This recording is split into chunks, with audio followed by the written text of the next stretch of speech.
My name is Mike DeLacluse. I'm the president of Lesman Instrument Company. I would like to thank all of you for taking time out of your busy schedules to join us for non-powered tank mixing and pumping using adductors. Today's speaker is Clarence De La Vega of Clark Reliance. If you're looking for an alternative solution to tank mixing efficiently and effectively, this webinar is for you. In today's webinar, we're going to cover what an adductor is, how an adductor works, some appropriate applications where adductors can be used, computational flow dynamics analysis, application success stories, and then we'll take question and answers at the end. Clarence has been with Clark Reliance for 6 years, working specifically with the adductor product line. He started out as an application engineer, sizing and quoting equipment, and has worked in sales for the past 4 years. We will be muting the phone lines. If you have any questions, there's a question tool built into GoToWebinar. Please just go ahead, type your question in, and I'll make sure they get answered. With that, I'm going to turn it over to Clarence. Hello, guys. First of all, I'd like to thank all of you for the time for me to present to you the Jacobi Tarbox adductors. With that said, I'm gonna get started here. So first, I'm gonna explain what an adductor is. So we have two types of adductors. On the top, we have an inline, and on the bottom we have an in-tank, or a tank liquid agitator, a TLA. So I'm going to explain both and how they work. I'm going to go a little bit technical here for you, so just to explain what an adductor is and what it does. So an adductor is a device that uses kinetic energy from one fluid to create a pressure differential in a confined space. And what happens is this pressure differential, it allows a secondary fluid to entrain or come up into the lower pressure area. So I'm going to demonstrate that with the inline first. And as noted, that the fluid can either be a liquid, gas, or steam. So I'm going to demonstrate that here first with the inline. So what happens here is we have a cutout of an inline adductor. On the far right or the far left, you have the nozzle piece. So what's happening is you have flow, you have liquid, it could be a gas, it could be liquid, and you have that going in the blue at a specific flow rate and pressure. Pressures can vary between 20 psi to as high as 250 differential pressure. So what's happening is because this fluid is going through this nozzle piece at a specific flow and pressure, the secondary fluid, which you can see in the red, wants to entrain towards that confined space because of the difference in pressure. So what makes fluid flow? It's a pressure differential. So you have, let's say hypothetically you have 60 psig going in through that nozzle piece, and you have atmospheric condition on the outlet. Well, what happens is it wants to gravitate towards that area. So what happens is you'll have both fluids being mixed in that confined space, and then essentially you have both fluids being shot out the outlet of that, as you can see it with the mix of colors with the purple. Okay. Some adductor applications for inline mixing. We have steam heating.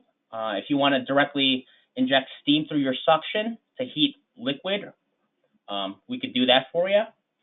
We have liquid mixing. So if you want to mix water and oil together to do homogeneous mixing inline, most certainly we could do that for you. Dilution. Let's say you have wastewater going in through the nozzle piece and you want to dilute. We could do that for you. So you could add your caustic in your base, or your caustic and your acid in the process to dilute it. We also have solids transfer. So if you invert that piece, that suction piece where you have something gravity fed, you could essentially feed solids such as activated carbon or some sort of slurry into your process via either water, air, etc. We have pump priming. So an example of pump priming is when you have, let's say you have plant air and you want to entrain liquid into the pump casing or into the pump before turning the pump on? Well, with an adductor, what you can do is you could have air going through that nozzle piece, and you have the adductor, the suction part of the adductor hooked up to the pump, and once it entrains the liquid that you want going into your pump to pump whatever liquid you have, and then once that pump is full, you shut the adductor off, and you can turn the pump on. Gas mixing. Gas mixing where you could have two different air and maybe some sort of processed air or gas that you want to get rid of. And also venting gas. Here's an example of what I'll show you here regarding this application. So if you can see my mouse here, you can see that the adductor is right there where I'm circling that piece. So it looks like a T, and the inlet here is the water condensate. So we have water condensate that was available via the plant. So they already had the water condensate. They elected to use the adductor. So instead of purchasing a pump, they already have the available resources in the plant to save costs and all that to entrain this arsenic from this process. So there is a process in this tank. This tank was in a refinery, and there was a process in where arsenic gas was being made, and they needed to get rid of it. So in this case, they're using a water condensate to entrain gaseous arsenic in this process, okay? And then that will then entrain that gas and go into an outlet process, whether it's to get rid of it, to scrub it, to clean it, but it goes towards another process, okay? So that being said, in the past, I've come across some really specific applications for inline adductors. I'm gonna go over them one by one. We have diesel pumping sulfuric acids in refineries, water pumping wet strength resins in paper mills. So in this case, it's water pumping solids, water pumping liquid detergent for fire applications, water pumping activated carbon, which I had explained earlier for water treatment, water pumping acids and bases for pH balance, water pumping bilge water, so in Navy ships, well, not just Navy ships, but in boats in general, steam pumping sulfur, so gas desulfurization in refineries, air entraining flue gas in sewage facilities, steam heating sugar juice in sugarcane facilities, direct steam injection heating hydrocarbons in refineries, steam sterilization for the government, refrigerant pumping refrigerant in closed loop systems, water pumping from a sump for water treatment, natural gas pumping natural gas for skid projects like a Siemens or something like that, water condensate pumping arsenic, which I had shown earlier, pumping liquid propane offshore for offshore refinery, and that was that. So now we're going to turn it around to the TLA, or the tank liquid agitator. It's the same concept, but imagine that this device here is surrounded in liquid, okay? So this nozzle piece, so this is a cut piece, this nozzle is hooked up to a header, which is hooked up to a recirculation pump, okay? So imagine this in tank, and you have liquid being pumped through this nozzle piece, same concept. So you have a specific flow and pressure going in through that nozzle, and then typically most tanks are atmospheric conditions. So that being said, it wants to the surrounding liquid, it wants to go in through here in the red, and essentially the liquids then will be pumped out through that nozzle or through that bell because of this nozzle. So typically with our equipment, here's how it enhances the pump. So what happens is, for 1 gallon pump through that nozzle, you're going to entrain 4 gallons here, and a total of 5 gallons will pump out, okay? So I'm going to show a quick video of, or demonstrate a quick video of how this would look like in a typical application.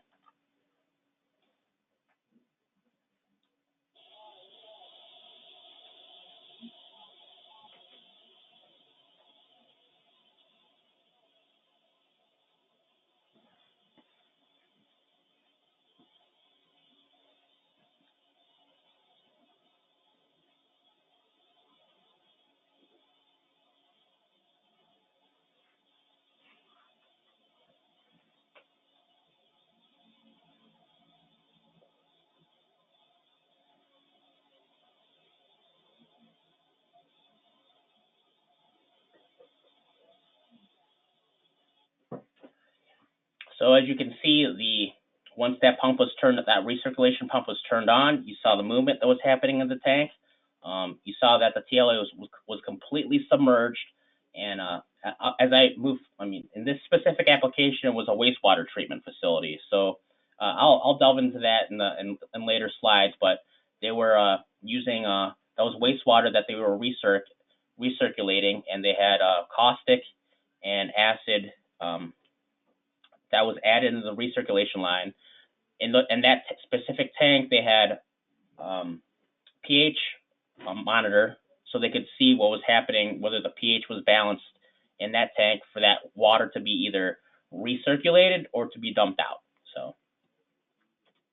So here are some typical TLA applications that I've come across. Chemical blending, just mixing chemicals together. Chemical neutralization, as I had mentioned earlier, pH balance. Steam tank heating.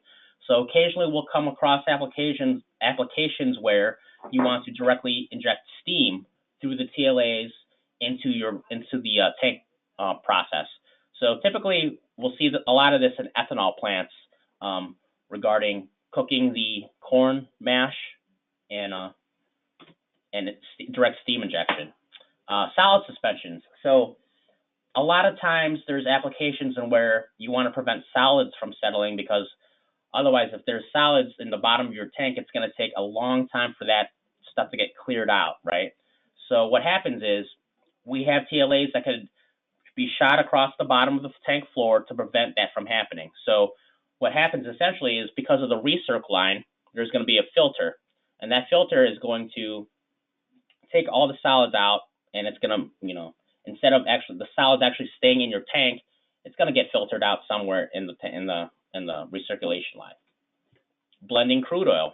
So we've come across some applications where we had two different types of crude oil with two different densities and two different viscosities. You want to blend that together. TLAs are a good means of technology for that. And right here in this picture is what I was alluding to earlier regarding steam tank heating. This is what we call a biomass mixer, and where you have a main 3-inch, in this specific case, you have a 3-inch line with steam, and it's spread out into 8 different 3/4-inch TLAs. So this method here helps in the ethanol business, and where you would essentially cook the ethanol or the cornmeal for the ethanol process. So how do I size the TLAs, and how do I know what quantities to use? So there's 5 steps in what I use for. So what I do is I ask for the tank geometry typically. Okay. So is the tank going to be a basin? Is it going to be a cylindrical tank? Is it going to be a floating roof tank? So am I worried about shooting on top of that roof there? Secondly, I determine the type of mixing. So is it just general blending? Am I dealing with stratified layers? So if you imagine like oil and vinegar, you want to mix that up. So the pitch of the TLA along with the flow and the pressure kind of help me determine that. Suspension of solids, as I alluded to earlier, if you want to prevent solids from settling. And also we have flow direction. So if you want the flow to go in a specific direction, we could do that for you too. Fluid. So number 3 is the fluid type that's being mixed. I need to know, am I dealing with acids and bases? Am I dealing with wastewater? I need to know the viscosity, the SG, etc. Based on that, then info, I choose the number and size of the TLAs, and then I choose the pump. Now, choosing the pump is last, but it's the most important thing, because I've come across some applications where the EPC or the end user has already bought the pump, but they want to mix, let's say, hypothetically, a 1 million gallon tank. And let's say, I've come across many times where I've had to tell the end user, well, you need to change your pump if you want this type of mixing to occur. So most importantly, I choose the pump so that they know to go to the pump manufacturer to make the TLAs work like they want them to. So I'm going to go over just briefly some the TLA application type. So there's general blending. As you can see, here's an example of a CFD that I've done, which I'll explain later down the road. Just general blending. So that's what that would look like. I'll explain what the CFD does here in a future slide. Stratified layers. So as you can see, I changed the pitch of the TLAs to a good horizontal, and some of the TLAs pushed in to kind of accommodate some mixing there. Suspension of solids. So here's an example of a cylindrical tank that's horizontal, and you see how I placed the main header. The adductors are right there, and they're pointing in opposite directions just to prevent the solids from settling. And here you can see the velocity vectors in the direction that the solids will go. Okay. And last but not least, directional sweep. So this one was for a wastewater treatment facility. So here's a basin. The basin was I think 2 football fields long, and they had an angle here. So I had a main header with TLAs down a main line alternating. And there's that. So real briefly, I'm just gonna go over cost savings, pump versus a mechanical mixer. Okay. So here in this red is the pump that supplies the TLAs, and here we have a mechanical mixer. So engineers like to see cost savings. So I want to just kind of go over that a little bit just to see a comparison. So I looked up some data for a mechanical mixer. So we're going to hypothetically use this here, this Model 620 Jensen mechanical mixer. So it gives me the horsepower, the shaft rating, etc. So I was just curious how what power usage is per year on running one of these Jensen mechanical mixers. So I ran this Model 620, and you can see that the kilowatt used was about 15 kilowatts, right? So in this energy calculator, I was able to kind of determine the power consumption in a year basis. So that being said, the electric cost to run a Jensen mechanical mixer 24 hours a day, 7 days a week, 365, was about $15,000, okay? Just for one Jensen mechanical mixer. And before I get ahead of the game here, this table, so what this table demonstrates is the pressure required, or the power required the horsepower required to pump this liquid. So this line here is the required horsepower to pump 1 cubic foot of water per minute with an 85% efficiency pump rating. So this is where all of that is. I'm not going to delve into great detail. You don't need to. It's very technical. So these equations help make this line curve. Okay. So let's say hypothetically, let's use 0.35 horsepower at 200 feet. 200 feet is about 87 psi. So let's just round up to 90 just to simplify the math. Okay. So that being said, with the TLA sizing sheet, for a 2-inch at 90, we have 185 GPMs required, okay?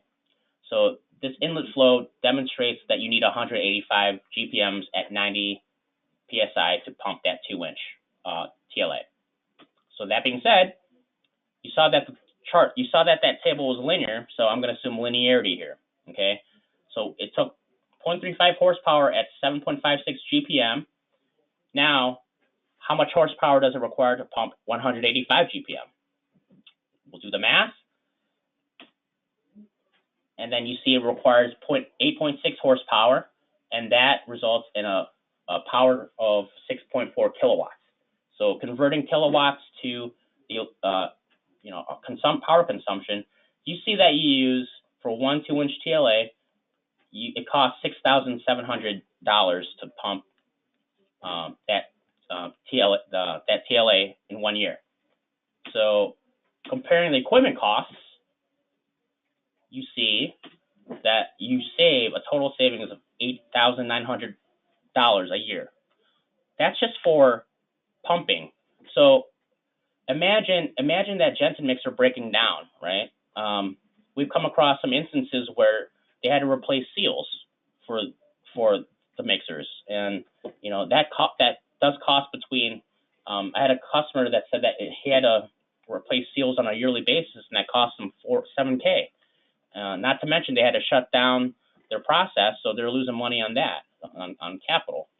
So I just want to embed in everyone that the TLA is a device, cost-effective device that can be used efficiently. There's no moving parts in the TLA, and it relies on the pump. Okay. Another benefit that we have at Clark Reliance is that we're the only manufacturer that does CFD simulation. So in case you didn't know, CFD is a computational fluid dynamics, in where we would model your tank based on your volume, tank size, etc., what you're trying to accomplish with your turnover time, what are we mixing, is it stratified layers, etc., that I had explained earlier. And we could do a model of your application prior to you purchasing. So I'll demonstrate that with this video. So here's an example of one that I did in the past, where we would do stopgaps. We'd take snapshots of the TLAs at a specific pressure and flow, and over time, you could see what is happening. And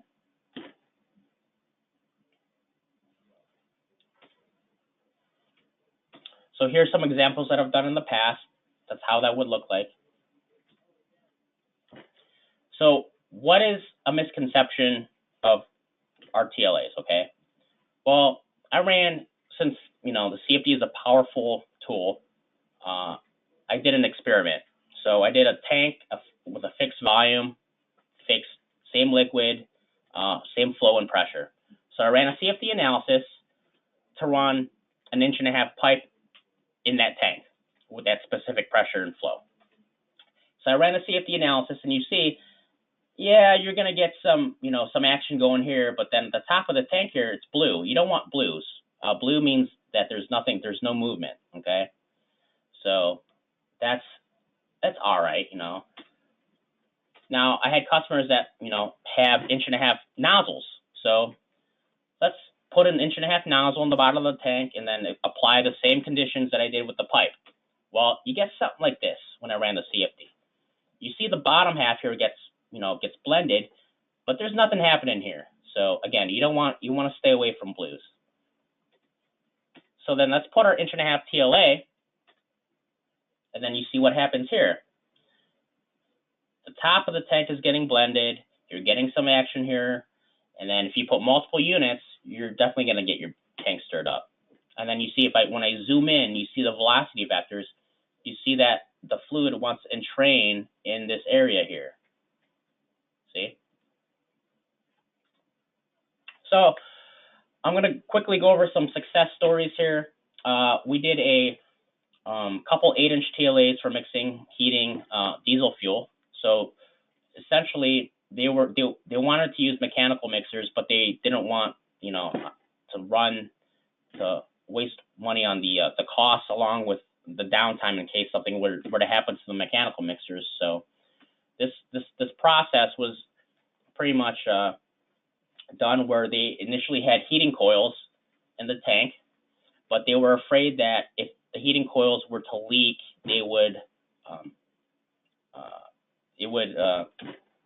oil or the crude in the tank would be bad.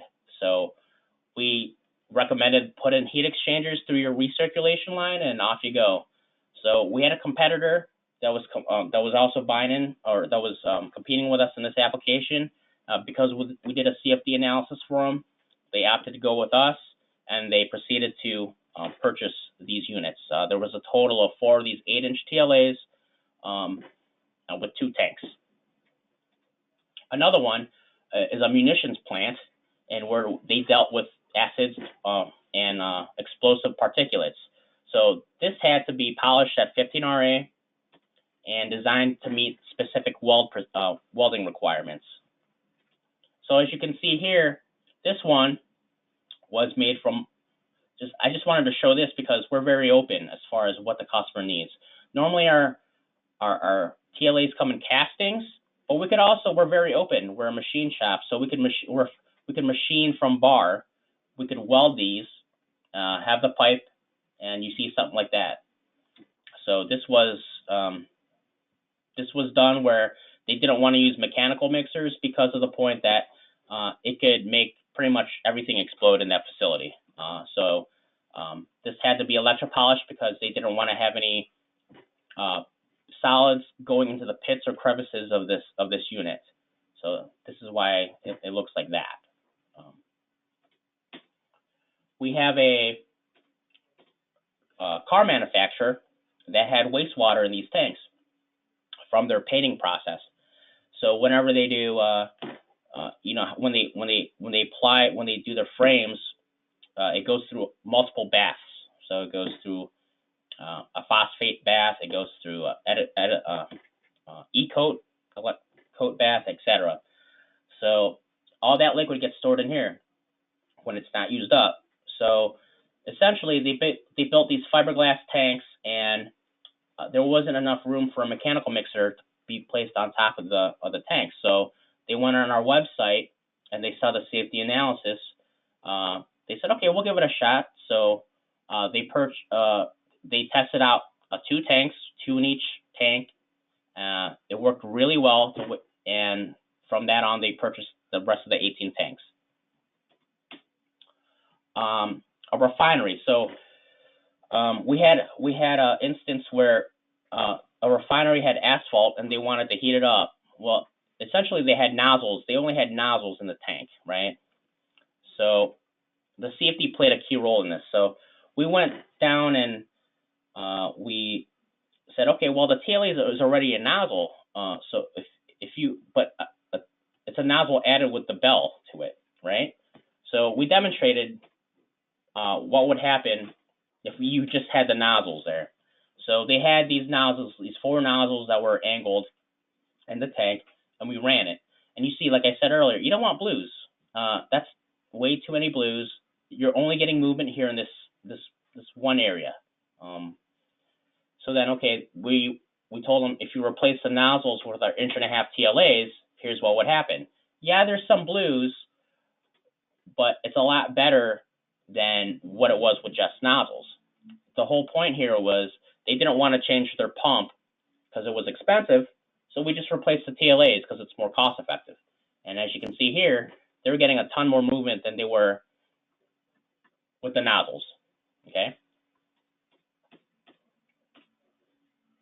Another success story was an ethanol plant, and where we would directly inject steam into their process to cook, as I had explained earlier from an earlier slide. So some available tools for you guys. If you go on our website or Lesman's website, you can find our adductor literature there. So you can see that we're very open as far as materials of construction, also with connections. So depending on what your application is, we could go as far as plastics, coatings, even exotics such as Monel Alloy 20 Super Duplex. We're very open. Here is our general adductor drawing, arrangement drawing for NPT, inline NPT, and flanged inline. Our adductor drawing TLA for our female or our threaded unit TLA, and our flanged TLA. Adductor sizing sheets. So if you do have an inquiry, Lesman will give you one of these to fill out. So what happens is, either for an inline application, you would fill out the required flows and pressures, what the application is. Same thing with the TLAs. Then once that's filled out, I'll come back and respond with what's actually going to happen for the quoted unit performance, along with the model size, material, and lead time and price.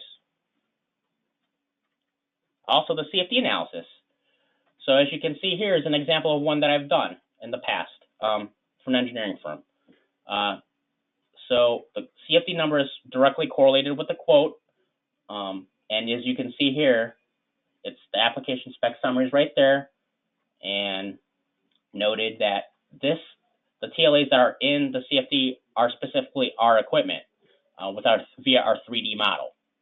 So what happens is I apply the CFD, where I apply the, I set the boundary conditions, and I hit go, and it spits me out velocity vectors.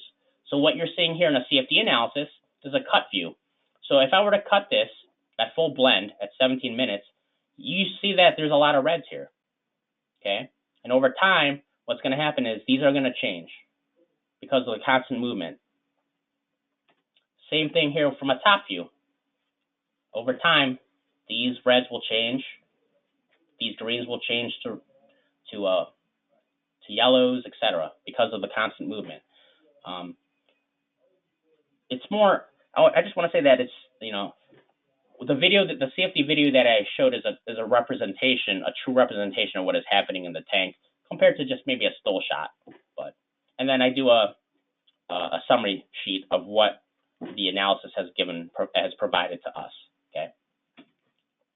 And also as I mentioned earlier, we could do fabricated and exotic material adductors. So this is an example of a 4-inch TLA. Normally we cast from 3/8 to 3-inch, but we could go as large as perhaps 12-inch. And anything above a 3-inch we fabricate. So here's an example of one in stainless that we do in-house directly. And then here's an example of an inline that was fabricated. So our castings for fabricated adductors go from 1/2 inch to as large as 4-inch. Okay, anything after 4-inch we could fabricate in-house. So again, we could go as large as 12-inch. So it depends on the application. And I just want to end with this CFD adductor video here. Can you guys hear it, or? Yeah, it's pretty quiet to hear. We don't hear it, but we see it. We see it fine. Let's see if I can. Hold on one second. Let me. I want you guys to hear it. I'll play it. There you go. Turn that up, and we should be able to hear it fine. Yeah. Let me play it again. Hold on. View show. From current slide. There you go. Are you looking for an accurate in-tank blending solution? Jacoby Now we can hear it fine. Perfect. Proven results for mixing systems used in small vessels, open basins, or large storage tanks. Here's how we use the AccuBlend CFD to verify your mixing system solution. We will transform your tank into a digital model and then analyze your blending requirements based on 3 specifications. Starting with tank dimensions and volume, fluid properties, and finally, your overall goal of mixing, such as suspension of solids, turnover time for blending, or eliminating stratified layers. How do we prove this? Our engineers will apply our tank liquid agitators, or TLAs, based on your process specifications. A TLA uses pumped liquid to create a high-velocity, low-pressure stream that will draw in the tank liquid and direct the combined fluids to achieve your goal of mixing. We will use your data and goal of mixing to design your system. This tank has a diameter of 32 feet, a height of 45 feet, and a volume of 250,000 gallons. The liquid is water. The turnover time requirement for blending was 1 hour. The finished CFD analysis shows the average velocity flow growing in the tank. These are the results after 15 minutes, 30 minutes, 45 minutes, and finally at full blend, 58 minutes. We will then show the complete velocity profile at full blend. Take the guesswork out and send us your specifications. Let us prove it with the Jacoby Tarbox AccuBlend CFD. Yeah, there was a kind of a lag in that video, but the video is also available online. So if you want to see that at full, you could most certainly visit our website or Lesman's website, and we could show that. You could see that again. But I just wanted to end that presentation with that because it really demonstrates how powerful the CFD analysis is to the end user and to engineering firms as well, to show that we could prove it before you guys purchase. Okay. So here's my contact information. Feel free to contact me with any questions, concerns. Lesman is your direct contact for any adductor inquiries. So if you have anything, any inquiries, just contact Lesman. Okay, and our factory here is in Strongsville, Ohio, which is about, I want to say, 20 minutes southwest of Cleveland. So, but That being said, is there any questions? Clarence, I don't have any questions yet, but as we wrap up, maybe somebody will think of something and drop it into the question box in the question and answer. So we'll go ahead and wrap up, and I'll make sure that if any questions pop up, we get them answered. Sounds good. Yeah. Clarence, I really appreciate. Thank you very much for your presentation. Again, to the audience, if you have any specific application questions, feel free to give us a call at 800-9-LESMAN or 800-953-7626. If you don't know your account manager, just feel free to ask for me, Mike D. Lecluse, and I'll make sure that you get taken care of. You can also email me at miked@lesman.com. If you want to know more about the technologies we supply, you can follow us on social media. Dan Wisey, our product specialist, has a blog that he's fairly active with, and there's lots of good tips out there. All of our webinars are posted both on our website and on our Lesman Instrument Co. YouTube channel, so you can find it in both places. If there are some topics that you'd like us to cover in future webinars, please send me an email with the subject, and I'll make sure that we find the product specialist to address the topic. I still don't have any questions coming up, Clarence, so you must have done a great job on making sure that any of their questions were answered. Again, if anybody does have one, feel free to send me an email, and I'll make sure that they get taken care of. Excellent. Well, Mike, I appreciate your time. Thank you very much. You bet. Clarence, great job. Thank you very much for attending, everybody in the audience. At this point, we're going to conclude the presentation.